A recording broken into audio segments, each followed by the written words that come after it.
Don't be mad about it. Forget about it.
I can't really put into words. I don't.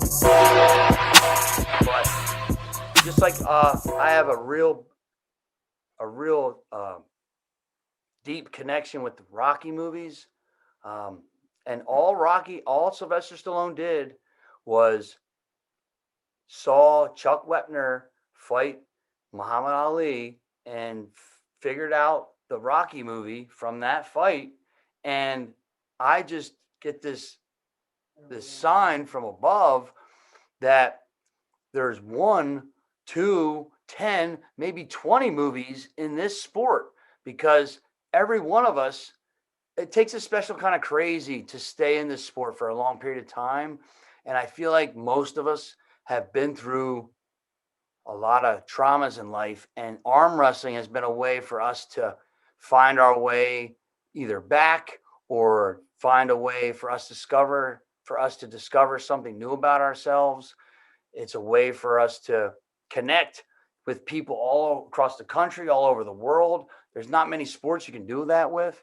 And it's just the more I talk to you people, the more I get fired up about this thing. Yeah. Do you like the Creed movies? Absolutely. I love them. Oh yeah. I hope they make another one. They need to make a third one.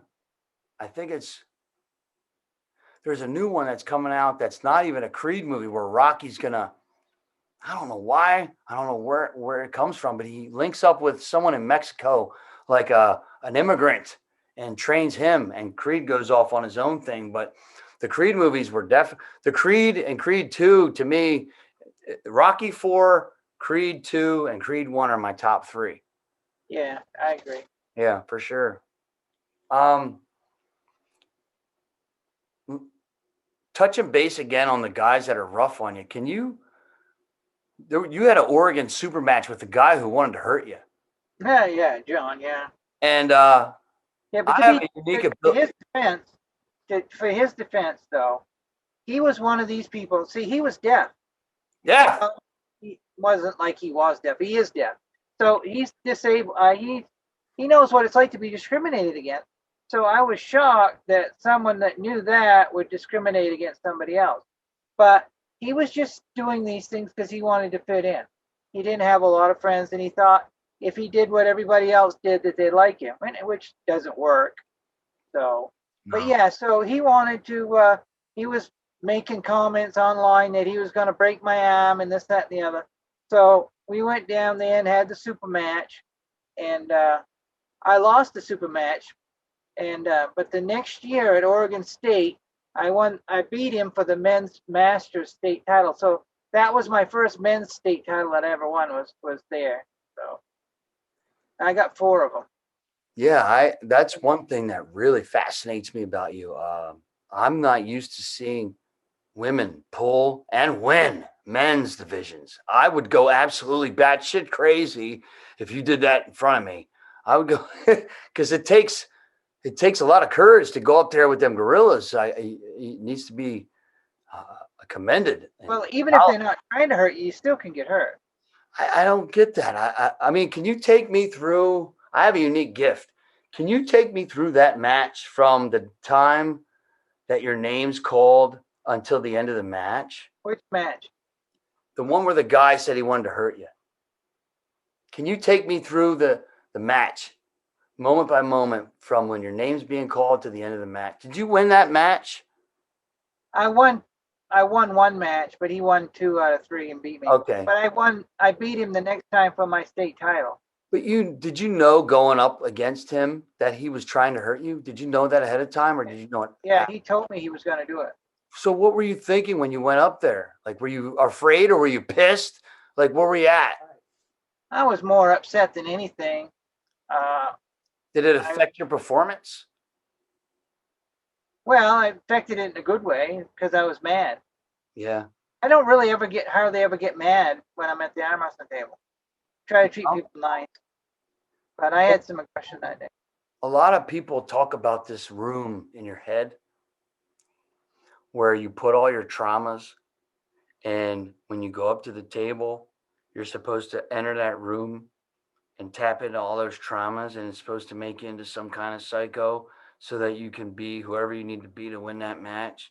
Do you do that, or do you just go up there I calm, think cool, collected? subconsciously, I don't think I do, but you said that you see a difference when I walk up, so I must Yeah. do it and not realize Listen, it. you do this thing where you're like, it's almost like you're charging up. I've seen it 3 times on one of them was a compilation video. So I saw it twice on that and once somewhere else. I don't even know if you know you're doing it, but you kind of go like, it's almost like, Like I'm hulking up. yeah, you're hulking up. Does it make sense? Yeah, I was pissed at that girl though. Oh, I caught it. I Yeah, caught it up here. I was like, I feel that. I feel that. caught it too because I got whooped her ass. Oh, listen, some She matches. wasn't as bad as she thought she was. So I think what we're getting at is some matches are won before you even touch hands. Am I wrong? Yeah, it's a mental game, I think. Are you good at that mental game, or you are more of a recipient?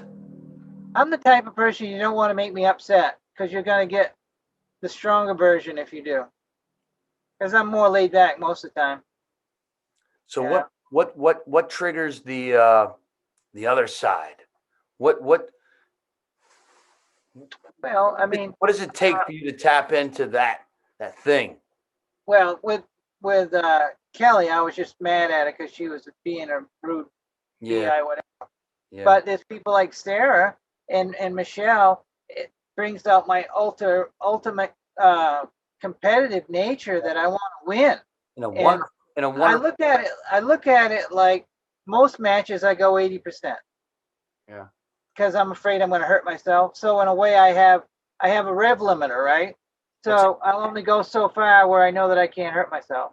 But when it comes to people like Sarah or Michelle that I want to get my wins back, the rev chip is turned off, and I'm 110%.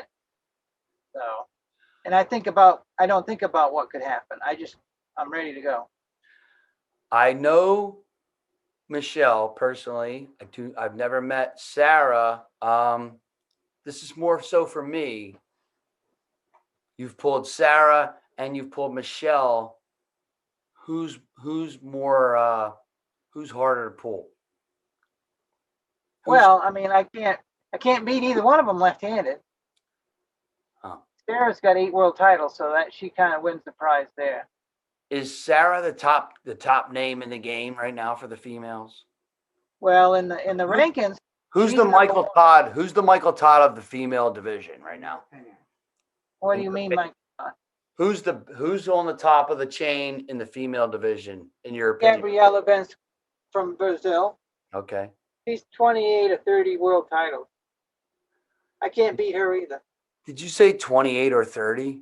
Yeah, something like that. Might have been 30 this year. Listen, how old is this lady? 34 maybe. She's 34 and she has 30 world titles. I need to know, how is that possible to have 30 Well, world titles if you're 34 years old? I think what happened was when she was a teenager, she competed in the junior division and the open division. Because I hear all this talk of so and so is a 20-time world U.S. champion, 6-time world champion. This person's a 12-time world champion, 8-time. I mean, how? Somebody asked her one time about that, and she had said that she was competing in the junior class, and then she'd also compete in the senior class. That's how she won so many. Oh, She's been doing it like since she was 14 or something like that. um, you've pulled all across the U.S. Yeah. Is there a region or a state where you would say is the best where would you say you experienced the best competition? Lately, I'd say it's the tri-state area. Yeah. A lot of women pulling there. I have a hard time with Martha Swick, old Darth Martha, I call her. Dark Martha. Darth Martha, yeah, the red shirt girl, as the inside joke there. Where's she She from? always wears this red shirt when she's competing, right? Why? So I don't know. She likes it, I guess. So, and the internet started calling her the red shirt girl, and she's pretty awesome. She's beat me in a super match, and we was at a Kansas City. It was Brian Corner's tournament, and he invited us to have a super match, and he had these wall hammers for the winners, right? And I wanted that hammer so bad, man. And I showed up, and I had the flu, and I was a little under the weather, and I'm like, and this is what happens when you underestimate your competition. So I'm like, oh, I hadn't met Martha before. And I'm like, oh, I can beat her easy, right? It's no problem because I'm this damn good. So I thought, right? Yeah. Yeah, well, I wasn't that good because she whipped my butt, and I says, take good care of the hammer. I said, and she always calls. She'll text me sometimes. She'll say, hey, Robin, the hammer's doing good. Just thinking about you. Does that make you laugh, or does that make you be like, you motherfucker, you? Oh no, it makes me laugh. I told her the other day. I said, if you and your wife die in a car accident, make sure I'm on the roof to get the hammer, so you can come live with me. You know, we don't want the hammer going to a place that's not ready. Can I ask you a question? This is random as hell. Yeah. The wall, men, they get the hammer. It's more so they're the championship belt. Women, the hammer as well. Do you Yeah. know why they chose a hammer? Just to be different, I think, because nobody else had done it before. Yeah, So I it think it's could be cool. as simple as that. I was just curious. Now I know the TAL, the Total Arm Wrestling League. I'm going to that event, so I'm going to put a plug out for that. Yeah, put the plug out, bro. Yep. Yeah, so I'm going to that event December 5th in Boise, Idaho, and he has the championship belts, like the WWE type belts. Yeah, tremendous. And I said, so next year, hopefully, when we can start traveling again, he's gonna let me compete for the women's right hand belt in Canada. So I'm not sure if it's going to be at the Red Deer Classic or when it's going to be, but so I always wanted to win one of them belts. Like the UAL had the nice belt, Yeah. and I always wanted a belt, man. So Have you ever had a belt? you can win it. Yeah, Have you ever I won a got a lot belt? of trophies, but no belt. It's funny you say, it's funny because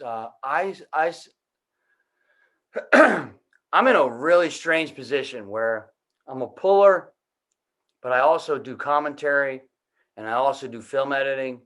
So I have to do all these multiple things. So I can't train to pull all the time because I have to learn how to use the software. I can't use the software all the time because I have to. I mean, I don't have to, but I want to research all you guys beforehand because I take this very seriously. And I didn't just want to come in here and be like, ask you the stupid shit. You know what I mean? I want to do my work on you so I can dig a little deep and what have you. So I have this weird battle where I have to find my happy medium to where I'm a competitor as well as. You got a few medals back there, ain't you? Yo, Yeah, I'm not doing too bad. Yeah, you're doing all right. But the pictures you sent me, Jesus Christ. Well, I want you to know, Jimmy, Man. I actually went over a year before I even won a single match. And Yeah. you want to talk about being ready to just say to hell with this shit because I can't even win a single match.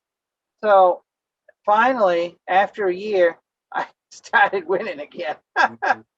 It was sucks, man. Because when you're ultimate competitive and you can't even win a match, like, geez. Well, I went through a funk here where I started out shitty just like anybody else, and I started to do well, and I started to get a couple wins, started to make a name for myself, and then I started to discover a different love for the sport, different ways to showcase it, and it took away from my training. So I've been in this weird kind of funk where it's like I'm going to have to eventually make a decision on, do I want to be a puller? Do I want to be an entertainer? Can I do both? Has anyone ever tried to do both? There's no one to talk to about this. I don't give a But fuck. I'm just gonna I go. think when you split your focus up, you suffer on both ends. Yeah, I'm gonna have to make a choice. Honest to God, if we're being honest here, I'm gonna have to make a choice eventually, Or hire a crew. or hire a crew so I don't have to do all this. Because all the stuff I do with cameras, me and my friend Brecken on my team, I have one cameraman who helps me with this. But other than that, it's just me. But I mean, it's basically two of us. Because I'm nothing. Because she's not there. No, you're, as far as the podcast, this woman over here is everything. Because I get, you could say one word and we're off into another story, and she'll just give me a little tap on the leg, and that saves me. Yeah. So Um, anyway, back to the TAL thing. hmm? I was Jeff Frank is the CEO, and he's been trying to set up a super match for me. We Mhm. can't seem to get any women that are available to come over. So I was talking with him the other day. I said, "Hey man, if I'm there and I'm the only woman that shows up, do you mind if I jump up in the 220 amateur men's class?" He says, "I ain't got a problem with it." I'm like, "I'd enter the 98s, but I'm too friggin' fat, so I got to go with the 220s." I said, Yeah. "Too many damn hot dogs."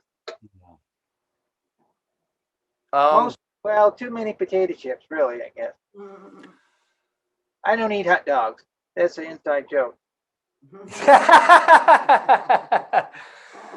I do like tacos, no hot dogs. Mhm.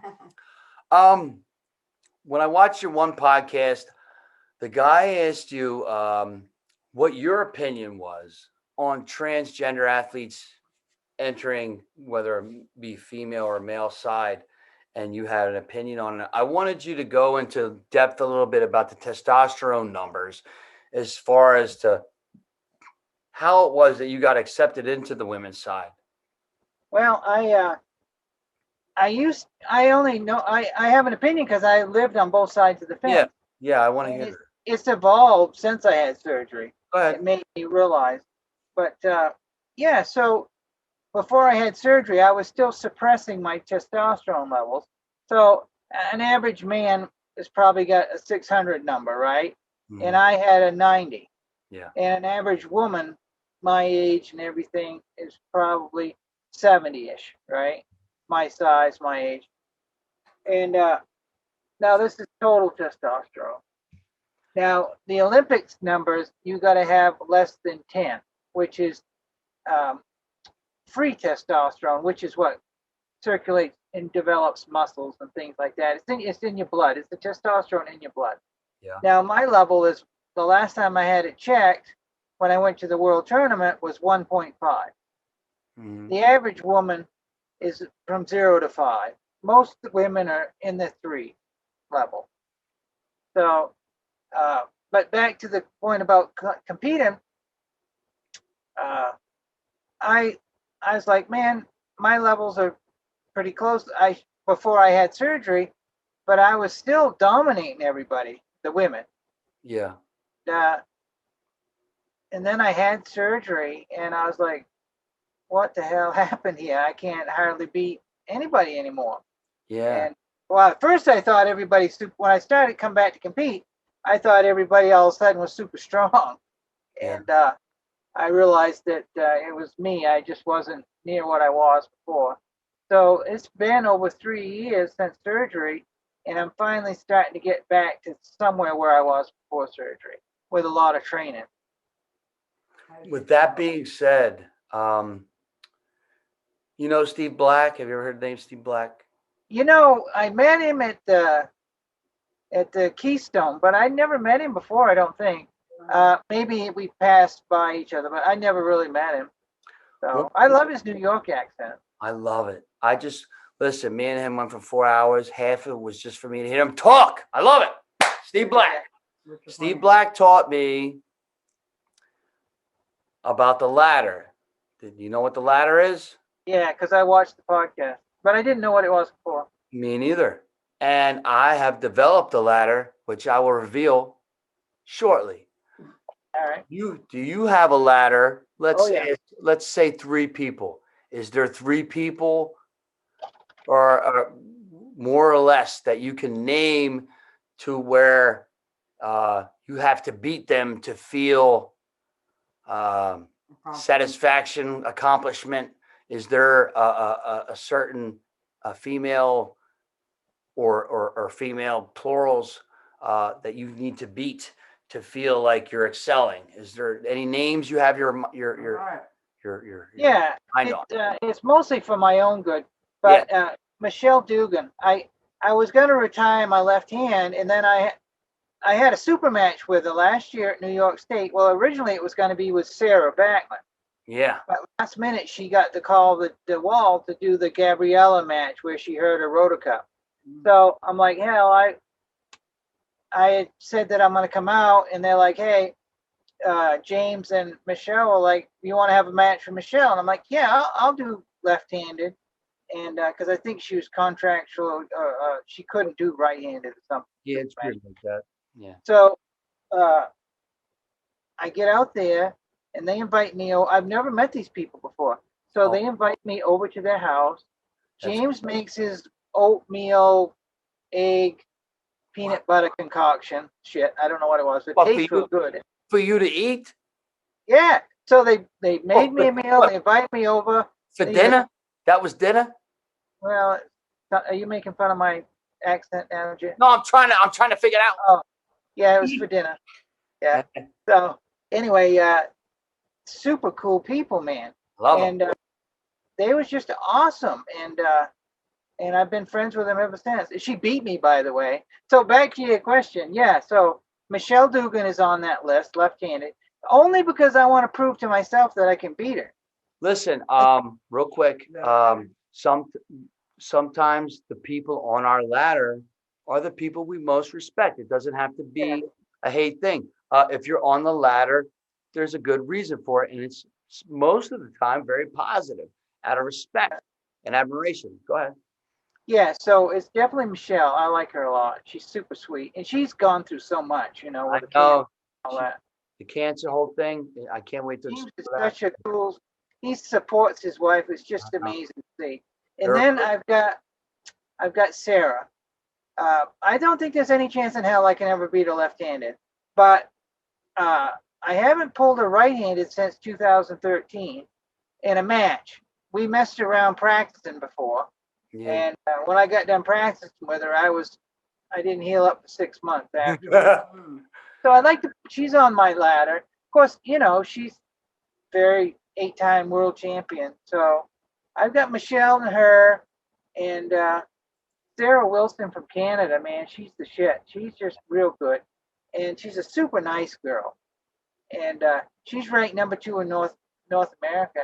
And I think if the Arnold Classic goes on this year like it's supposed to, or next year, we're both scheduled to be there and hopefully get a chance to compete with her. So, where do they have that, in Ohio? Yeah, in Columbus. Is it the same place every year? Yeah, it's at the Arnold Sports Festival. When is that scheduled to happen without any mishaps? March 13th or something like that. I would like to and there's an arm wrestling competition there? Usually? Oh, it's famous. Yeah. I need to be there for that big time. I need to be there. Yeah, it's only right-handed. So last year we didn't have it last year because of the COVID. Yeah. It was the first time they opened up the heavyweight women's division. Yeah. Because I could never make 176. So what if you back in the day? If you didn't make 176, you were ass out? They had 2 weight classes, 176 and then under 176. So if you were over 176, you were fucked? You just couldn't go. I don't like it. Stop cursing. I don't like Yeah, it. well, it's what it was. No, I know. But But if that goes down, I would definitely like to check that out. yeah, it's super cool. I've never been. I want to go. The sport of arm wrestling itself, I'm interested in your opinion. What's good about it? What's bad about it? And in your opinion, how can we grow it? Specifically, the women's division. Well, I think what's good about it is the camaraderie. Yeah, Like a family. And absolutely. there's, like any family, there's good and bad, right? Mhm. So I think a lot of people take it super serious. Now, you should take it serious, but I think some people take it a step further than that. It's like if they don't win it, Uh, their life is gonna stop going or something, mhm. And I'm all about being competitive and being serious, but at the same time, you're supposed to enjoy it. And if you're so serious, sometimes you're not able to enjoy something because it's more like a job than fun. As far as how do you get more women, I don't really know because there's the women like me, Michelle, and Sarah that's hardcore, Yeah. and then there's just other women that they're there to support their husbands, and they're not competitive like that. So Mm. I was younger. I would have. My kept doing opinion, it.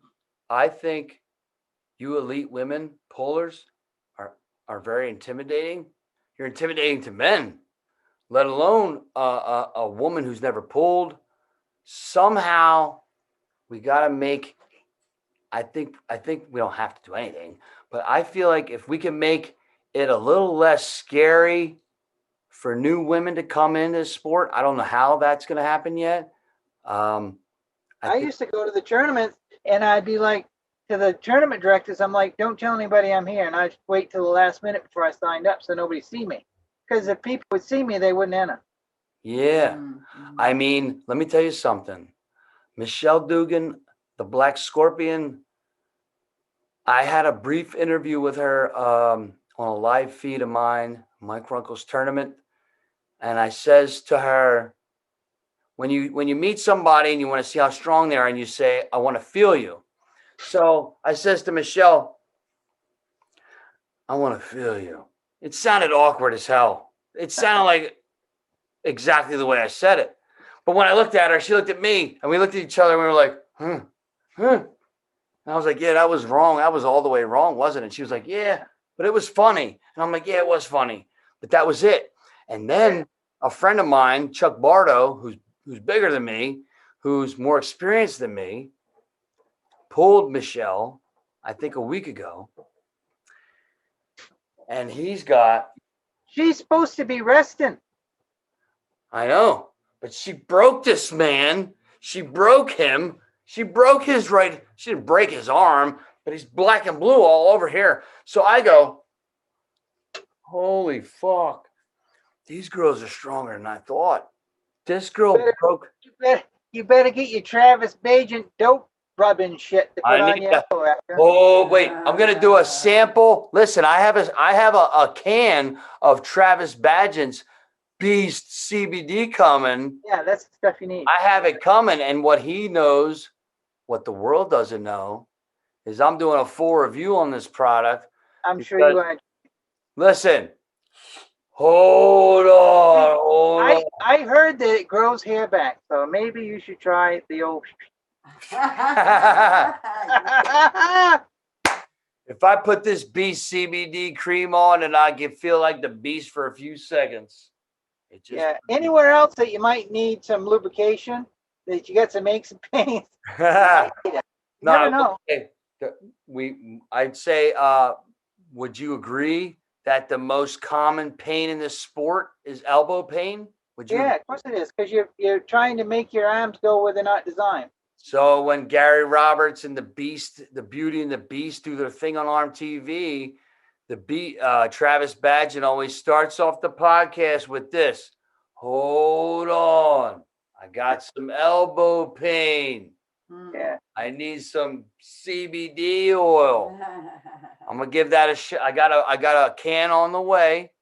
It's been mailed today. Oh, nice. It'll be here next week. I told Travis, I told Sean, the guy who makes it. You know what I think that makes? You know what I think that helps Travis out? It takes the pain out of his wallet. Yo, Travis loves his cheddars. Yeah. Travis loves his Don't cheddars. we all? Don't we Yeah. all? Don't we all? Well, I'll tell you this though. If that fucking product You fixes see this my blue elbow shirt I pain, got, Jimmy? huh? Yeah. That's the best. Listen, okay. So, where'd you get that shirt? On the internet. Really? No, I'm lying to you. Of course I got it on the internet, Jimmy. I should have wore my Ming shirt. If I knew you were wearing that, I would have worn my Ming shirt. Did you watch Flash Gordon? You know Flash Gordon, right? From the 80s? Yeah. Flash Gordon, quarterback, New York Jets. Yeah. Yeah. No, Next time I'll let you know what I'm wearing, Jimmy. yeah, So you can coordinate.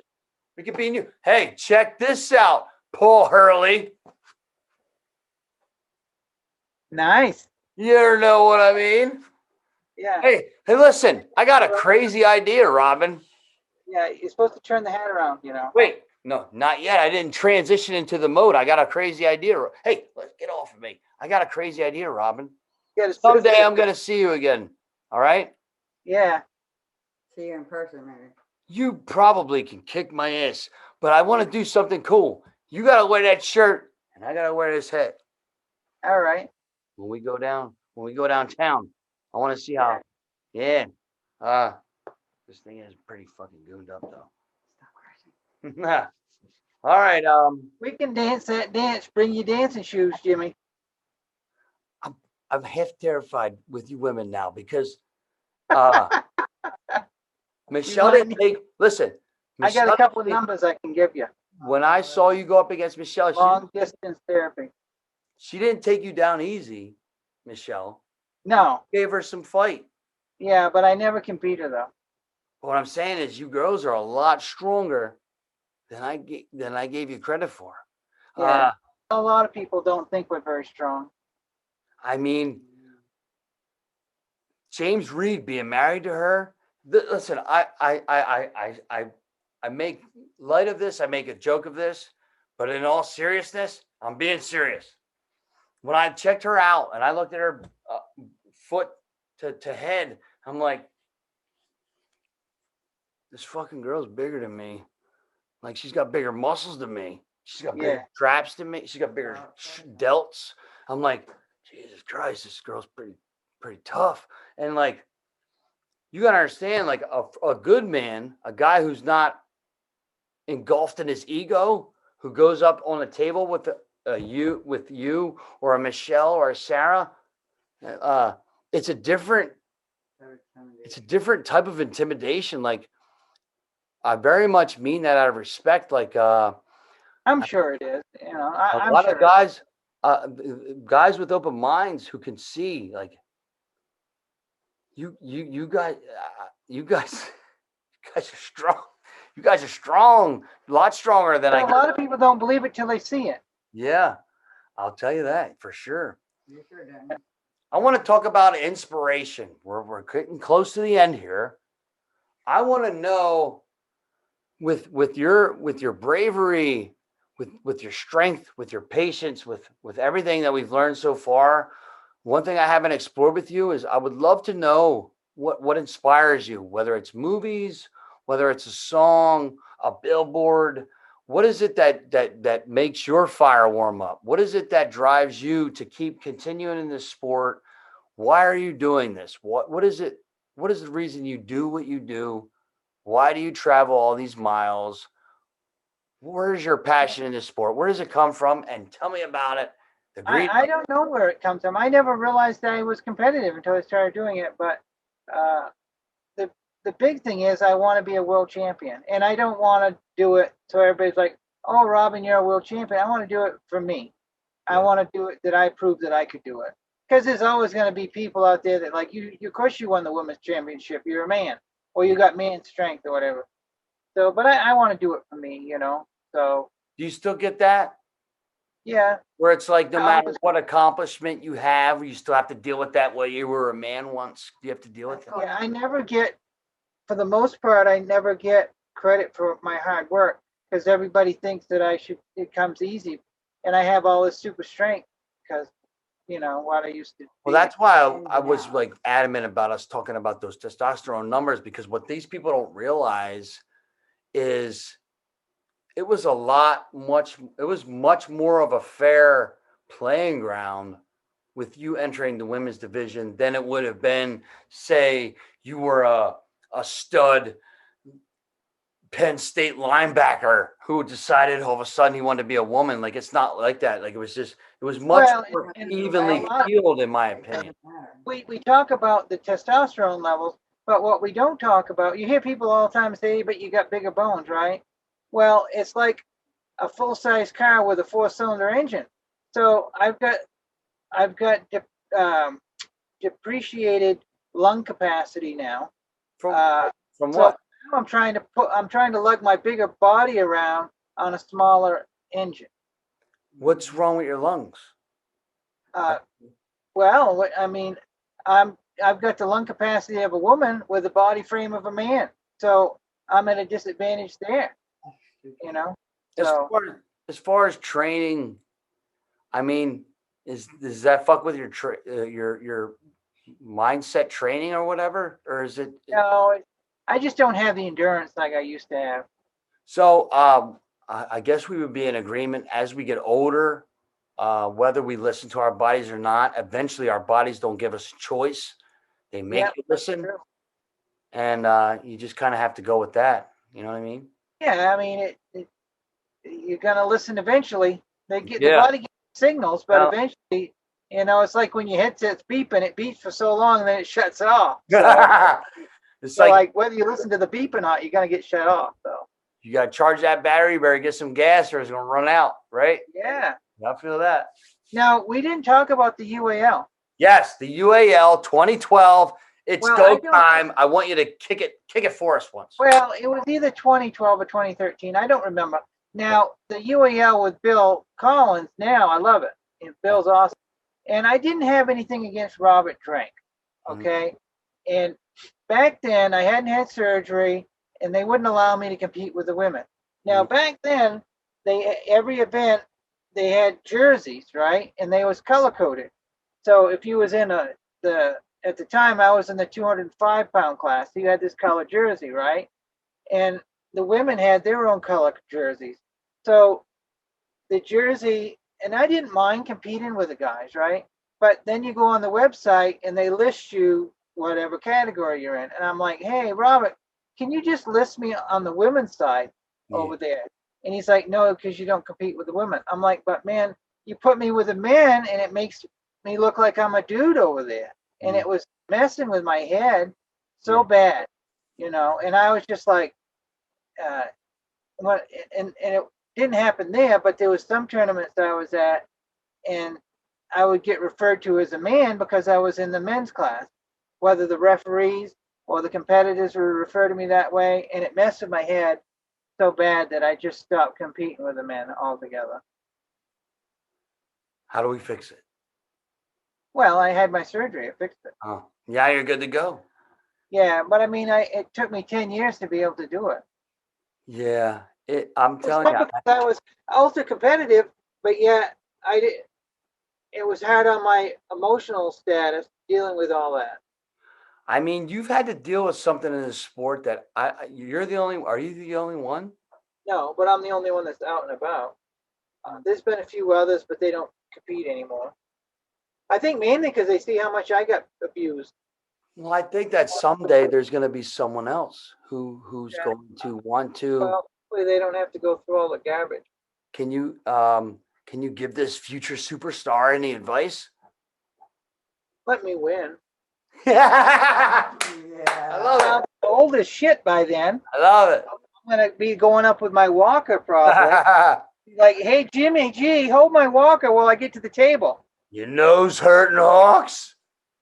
You gotta give him the little boop with the nose real quick. The boop with the nose. I don't know. The only advice I would give is just be yourself. Be Yeah. true. Don't try to be somebody else, No doubt. because being somebody else is taken. Well, I'll tell you this. I come off to normal people as a little strange sometimes myself. But I, like yourself, we're comfortable in our own skin, and the ones who are meant to be on our side are going to stick around regardless of us being our true selves. And when we reveal our true selves, the ones who are judgmental and the ones who are hating on us, they will reveal themselves also. And I think everything works itself out in the end if we're true to ourselves. Would you agree? I agree. I'm Yes. checking my list. I'm checking my list. We're I've checking checked our it list, twice. and we're checking it twice. I got a list. You ain't on it, Jimmy, but I have a I'm on list. the bad list, right? I'm on the good list. I don't discriminate. I just have a list. It ain't good or bad. It's just a list. Is there anything on that list we haven't talked about? Yeah, it's the Oklahoma State one year. Go over for there. it. I want to hear it. Yeah, it's for United States Arm Wrestling Federation. Leonard and Denise Tackles. I love them. They're great people. They've been But supportive of me my whole career. yeah, So I entered the tournament there and I won the tournament. But I lost the overall to this skinny girl, German girl, Sophie, something, I forget what her name is. But there was this cool trophy that I wanted, right? And it's like anytime I want this cool trophy, I never win it. I lost the hammer and I lost this trophy. uh-huh. Some skinny girl that friggin' I ain't supposed to be losing to. So anyway, so after that, there was this bunch of young fellas there, and they had a called Team Newman, Drop the Hammer, and they had a picture of a hammer coming down, on their T-shirts, Mhm. and they so after the tournament, I was up on the table, and everybody always wants to pull me after. So everybody that won all the amateur and novice classes, I beat them all right-handed. The guys I beat all the first place guys, right? love it. So All Team of them, Newman, all yeah, of beat them, them all. all, Yeah, all the weight even the classes. heavies. Yeah.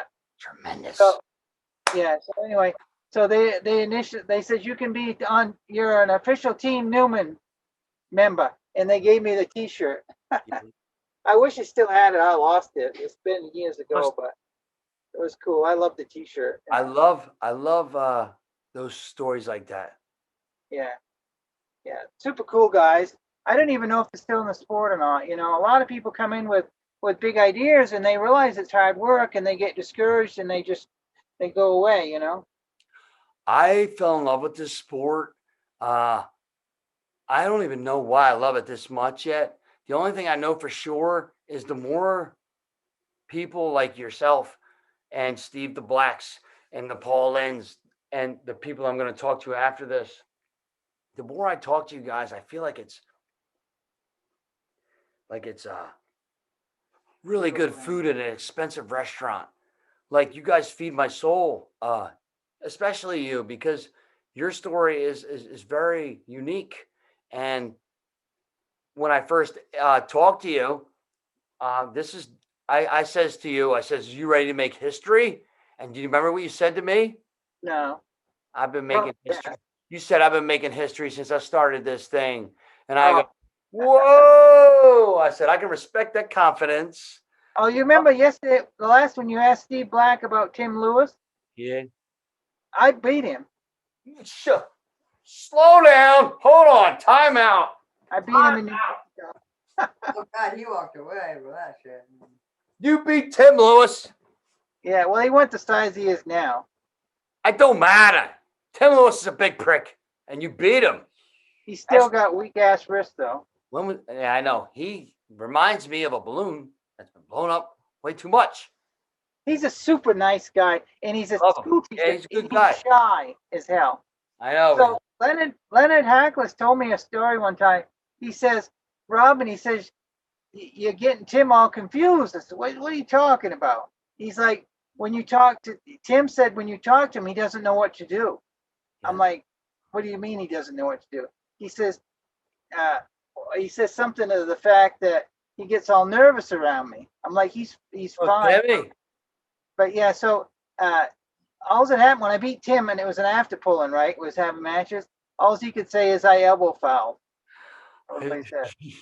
And I'm like, but I still whooped your ass. I would imagine the guys that you beat who are Oh, legit. and then I got accused of being on steroids after that. I beat a bunch of dudes after the tournament. You be a legit guy. I imagine they're pretty damn. Their butt hurt.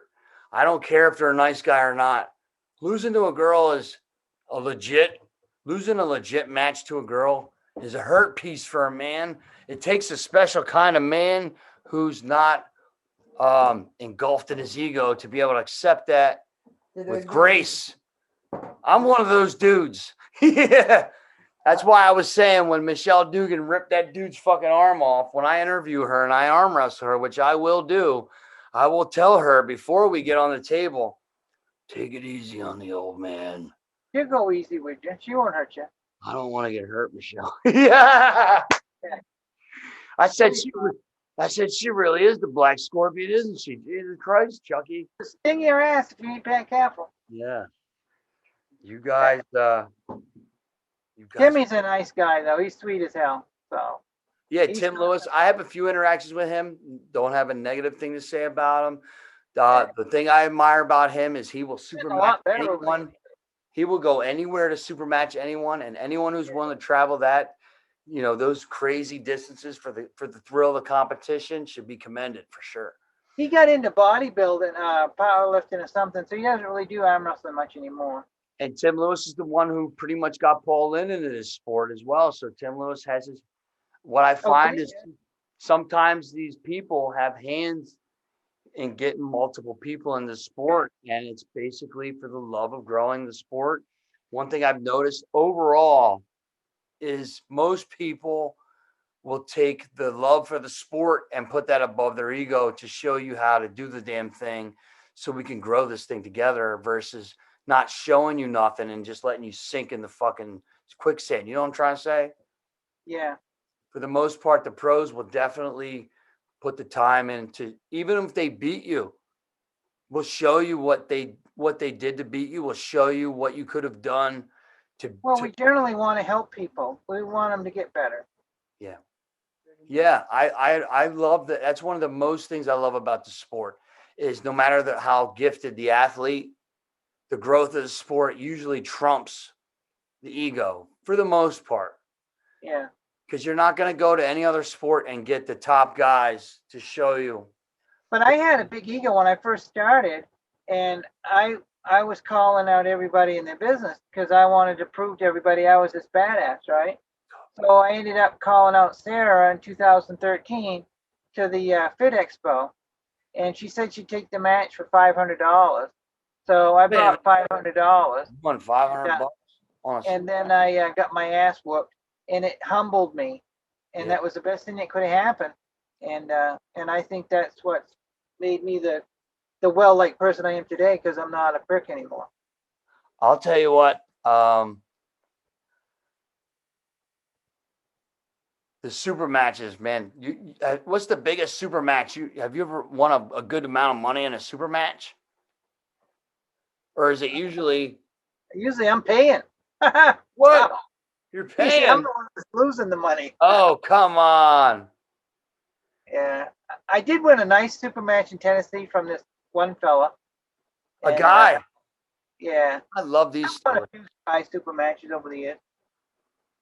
So, and he beat me left-handed, but I beat him right-handed. This is tremendous. Hey.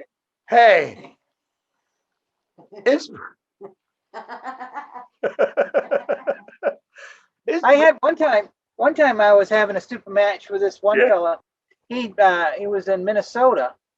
I'd lost to him at the state fair, and then it was either the state fair or it was another tournament up there. But I know I had a super match with him so I lost at the state fair, and it was another Minnesota event.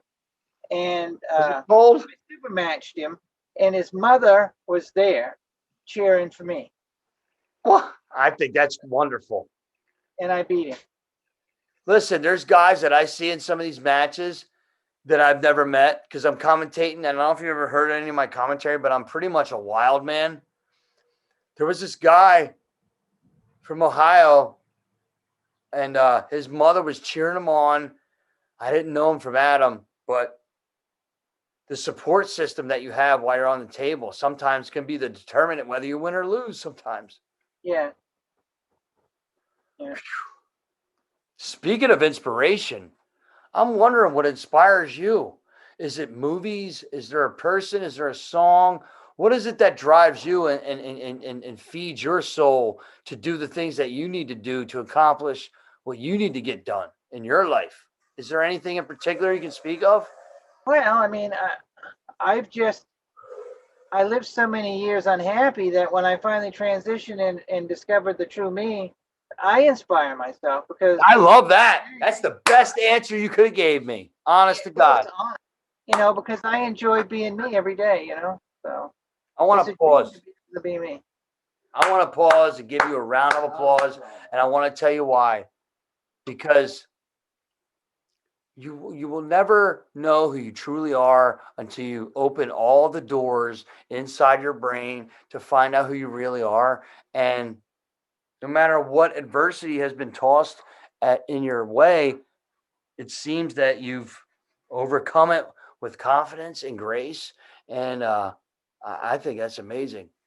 Well, I'm a lot more successful as a human being as now than I was before. I mean, I run a successful business. I buy and sell homes, and uh, I don't count on it. I pay my own way, so I'm not on government assistance or anything. Yeah. I do pretty well. I'm happy with my life.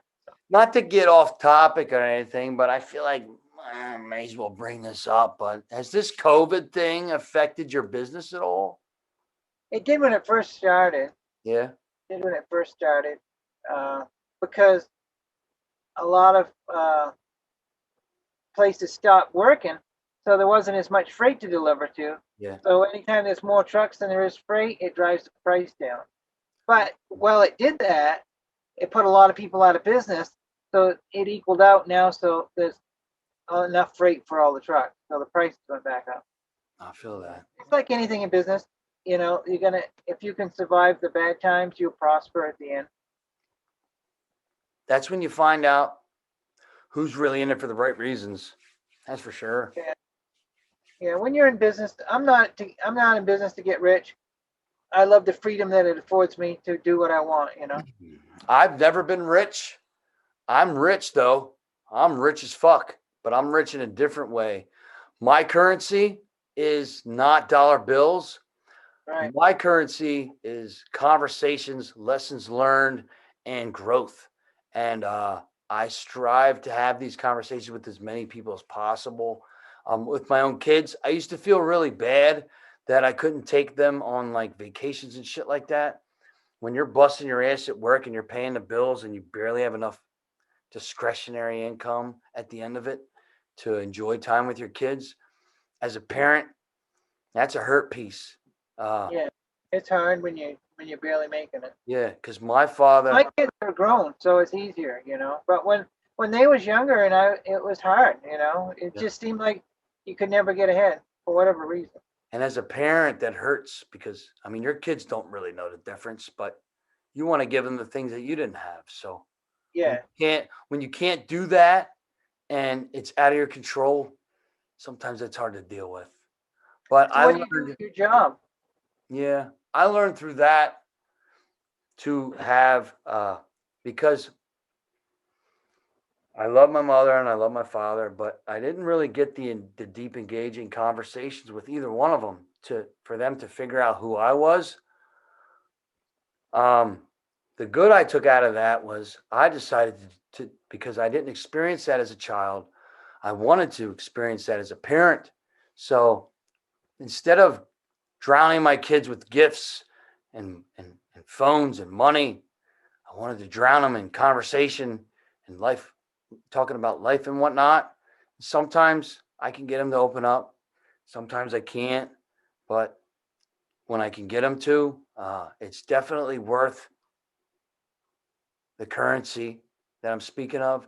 And I think as they get older, that it will be more valuable than a phone or a pair of shoes or a purse. You know what I'm trying to say?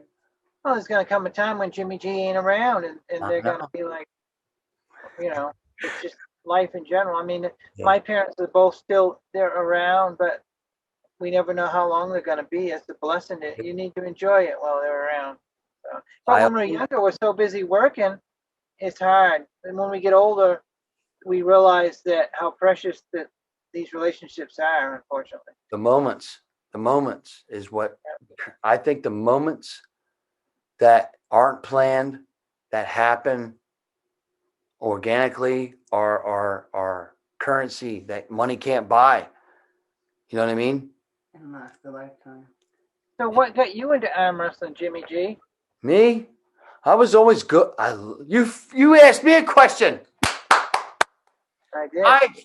I was always good at it in school. I never lost. You're one of them, huh? Never lost in school. And then You couldn't play football. it's like a year before I moved to Philly.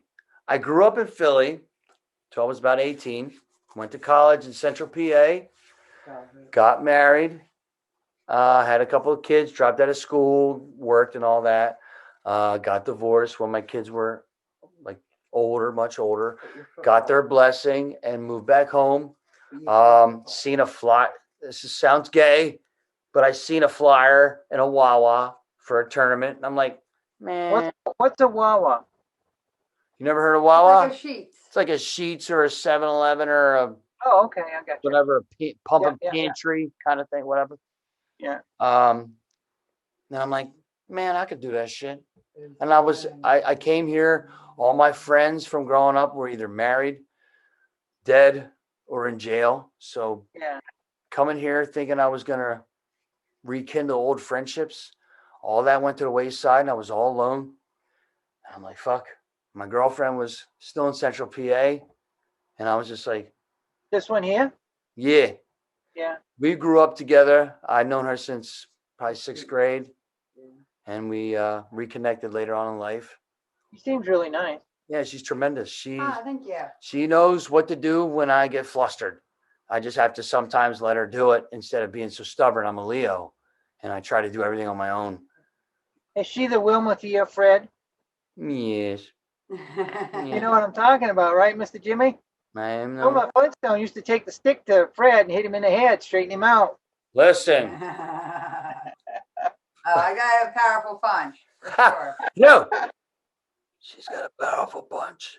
Trust me. Like I said, I'm a black belt. She's 100 pounds, but she hits like she's 200 pounds. I still got that muscle. I'm very cautious with when I exchange those kind of words. Mind your P's and Q's, huh? Yeah. No, but she's Mind your definitely. business, Jimmy. I am my own worst enemy. I see that. Nobody can get in my. Whoa, look at them guns. Look at them I know, guns. right? Where did that come from? Punch comes from. Where the fuck you been hiding them? Must have got that on the internet. Whoa. I haven't worked out in a year. Damn. Yeah, that's Stay natural. out of my class, woman. Stay out of my class. I gotta get this broad on the table. No, I did compete that first tournament once. that first time you did. I competed too. She did, but she had no training. Hey, let me ask you this. Just bring me to. Are you ever? When's the next time you don't know when you're gonna be up this way again, do you? I come through there. Which part of PA you in? Philly. Oh, well, I'm delivering in Harrisburg on Tuesday. Oh, see, that's like an hour and a half. Oh shit, that's pretty quick. What do you?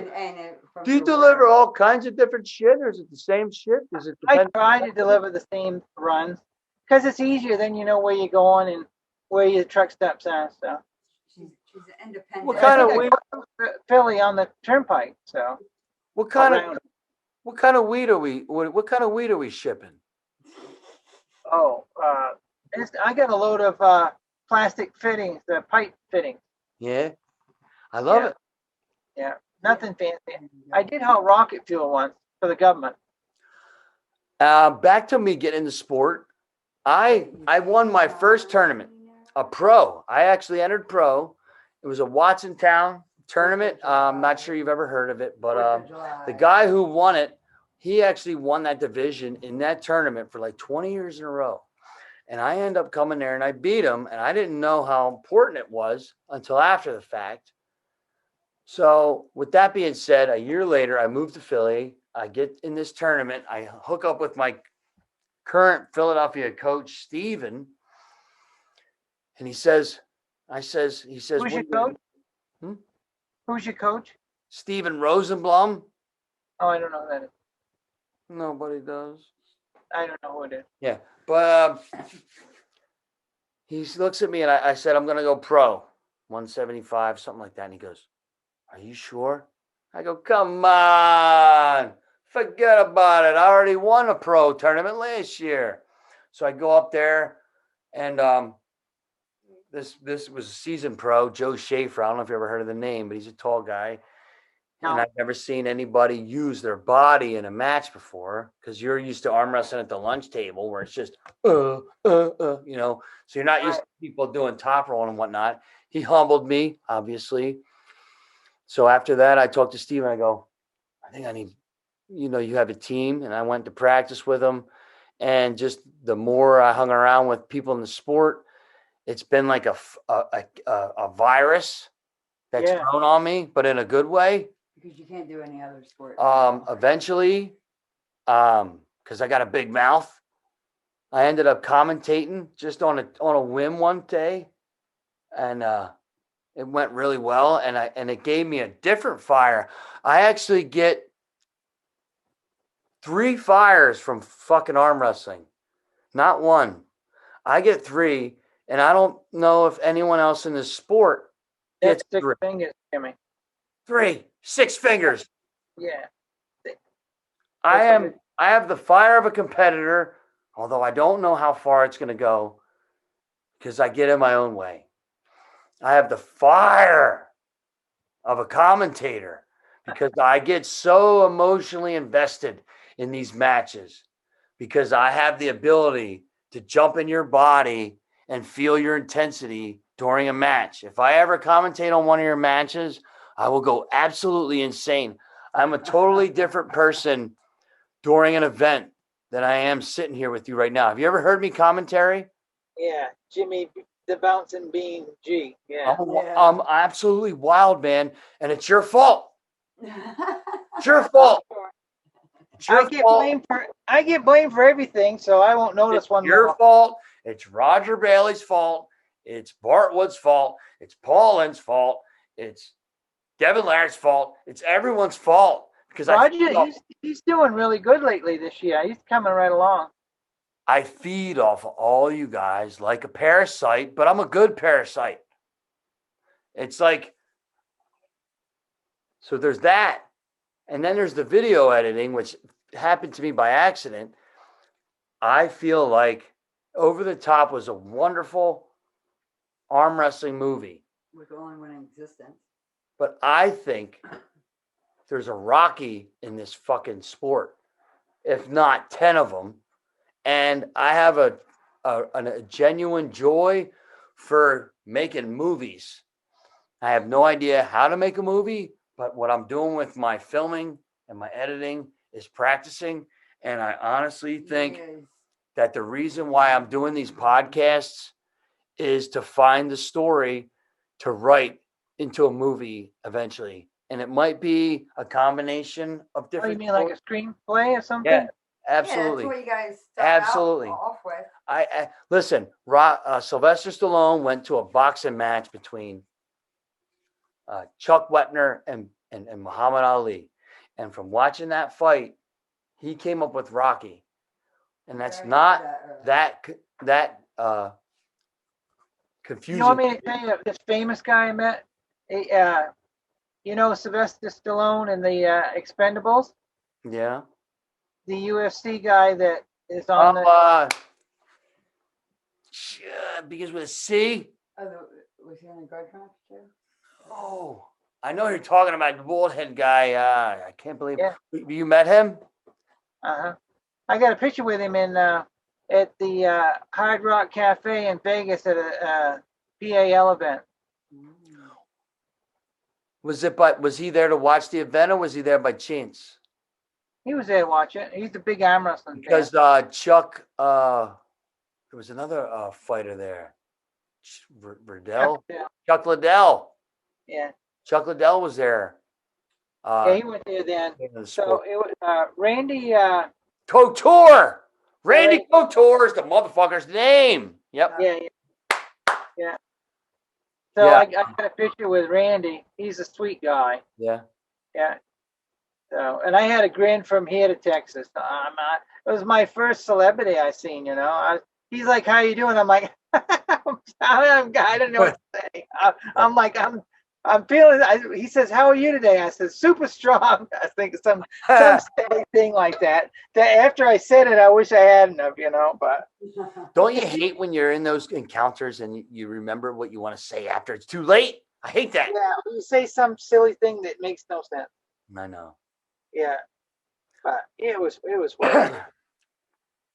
But that's my famous person I ever met was Randy. So Hey, you're a famous person. yeah, I guess I don't think of it. Hey, you need to get you Everybody, even all around the world, knows who I am in the arm wrestling world. exactly. That's just Rush, like when it's Irish. funny. I'm like, hey, honey, you ready to make history? She goes, listen, I've been making history since I got in this sport. I go, whoa, I love the confidence. I love it.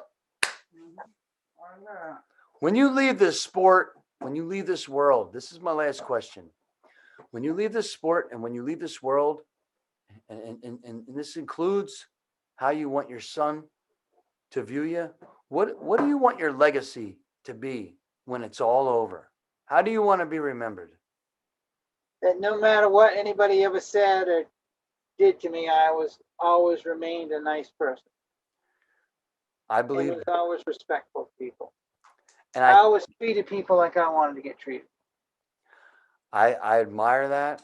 I think that the world would be a much better place if more of us could take that perspective on life. I think there's too many people who are, especially in today's world, who are not only judgmental, programmed and afraid to be who they really are. There's too many haters out there who hate on progress. Haters, followers. There's so much negativity in the world in general. It's people like you, it's people like me with our own individual stories. I think I would like to believe I'm doing this for free. I am very humbled and honored that you spent the time with me tonight to talk with me. But I think I'm not getting paid. not till I see you. We'll figure out something. I'll buy you dinner next time I see you. That's a promise. It's on the web. It's legit. If next time I see you, dinner's on me. Tuna fish sandwiches. No, I'm just kidding. Whatever you want to go. Wherever you want to I go. love tuna fish. No, Tuesday in Harrisburg. There you go. Tuesday. No, definitely get a hold of me out of here. I may be able to stop by there. I would like to have whatever, a cup of coffee or lunch. Or Well, I got to go to Maryland on Wednesday and reload headed back to Boise, Idaho, so I can be at the TAL2 event. I'm very excited to meet my next TAL2. You said TAL2. If you couldn't find enough women, you're going to do the men's amateurs. Yeah, I'm going to jump up to the men's class because I want competition.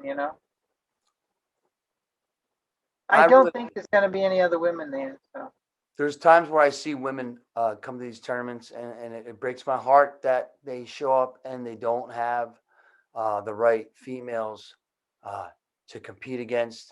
I don't know how many thousands of dollars I spent over the years traveling to an event to just be so just one. I'd show up and there would be nobody to compete against. I am going to personally make it my mission to somehow figure out in this twisted mind of mine ways to grow the female part of this sport. I don't know. It's been this way I've been in the sport going on 11 years, and it's always been that way as far as I know. I've heard whispers through the grapevine that the women in this sport don't put the effort to grow it. Is that I don't.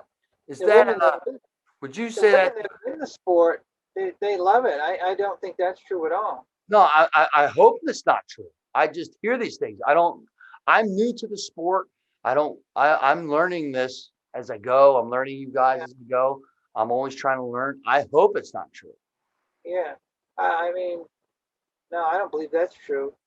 I think probably some people that aren't connected to that, maybe they on the outside they think that's what happens because they Yeah, just see the wives show up and just sit there and support the husband. yeah, Maybe in their mind it looks like they're not doing anything, but that's so far not the truth. So, yeah. I mean, take Michelle. I mean, she's all about the women, her and her husband. So Yeah, I think they're the power couple of this sport. I can't wait to dig and into. you take Sarah Bankman. She's always putting on practices all the time, trying to help people out. Is she an So American? Is she American? she is now. She's an American citizen. Yeah, Yeah, but where's she from originally? Sweden, Stockholm. Oh, Yeah, yeah. well, is there anything else you wanna get into before we wrap this thing up? I don't know. Have you got any other questions, Jimmy?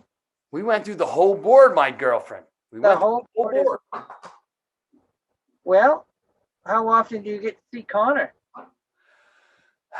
I was